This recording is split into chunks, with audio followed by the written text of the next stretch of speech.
Hello everyone, it's me, Francis Gayla Tinhay, and I will be continuing the explanation of Miss Hazel Brahoka's explanation a while ago about child abuse. So when can you say that a child is abused?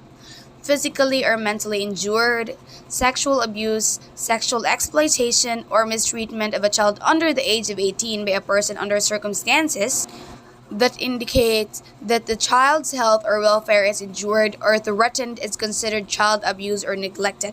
So, physical or mentally injured, sexual exploitation and mistreatment, spanking the child that results to heavy bruises are considered as child abuse. Have you ever been or have you ever seen a situation where you've seen a child being mistreated?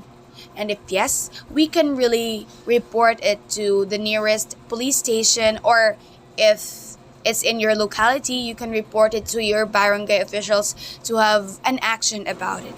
So next is the cause of victims of child abuse. There are many reasons why a child is being abused, mainly being a single parent, being impoverished, having drugs or alcohol misuse problem, having mental illness such as personal disorder or low self-esteem, or a combination of these variables can make a parent or any individual more prone to neglect or abuse a child.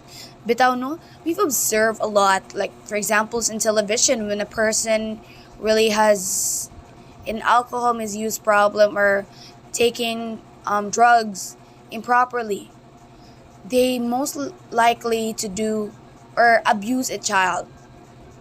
They do sexual harassment. They even hurt the child physically, mentally, and emotionally.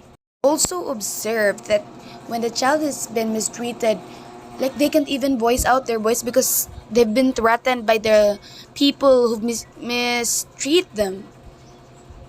Ingnon sila na, ikaw magsaba-saba gani ka, kung anong pati yun ka, pati yun ako yung mama. Kundi if the parent itself mistreat their kids, they would say, sige, paglangas-langas kay, di na dyan ka palitan ani, di na dyan ka ana-ana, bitaw.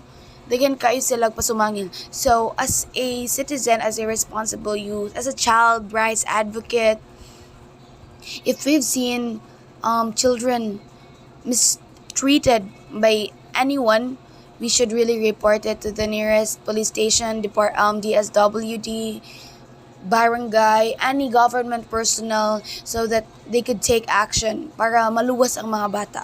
So the effects on the learner.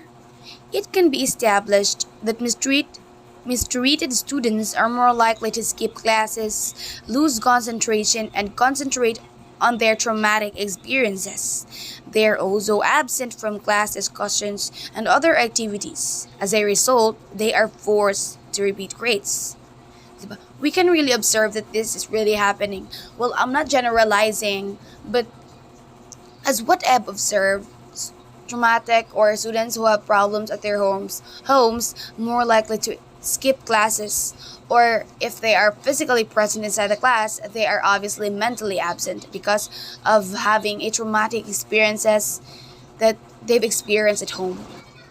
So these are just some of the characteristics of a child who has been victims of abuse. They have traumatic, they have trust issues, and they are more like distracted student. They can't even focus on studying and even listening to their teachers when having a lesson.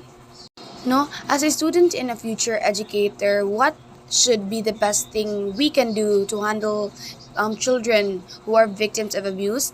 First, we need to get into their emotion. I mean, we can be their pahinga. We can be the person whom they can tell their problems. So we shouldn't be very much reckless and insensitive when teaching our students. For instance, if they can pass assignments on time, we should approach them nicely.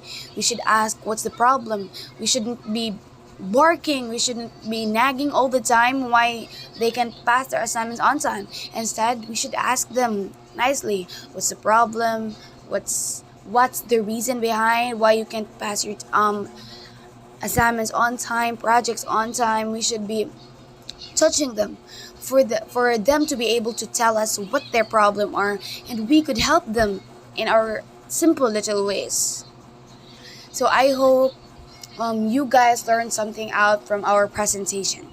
Thank you, and have a great day ahead.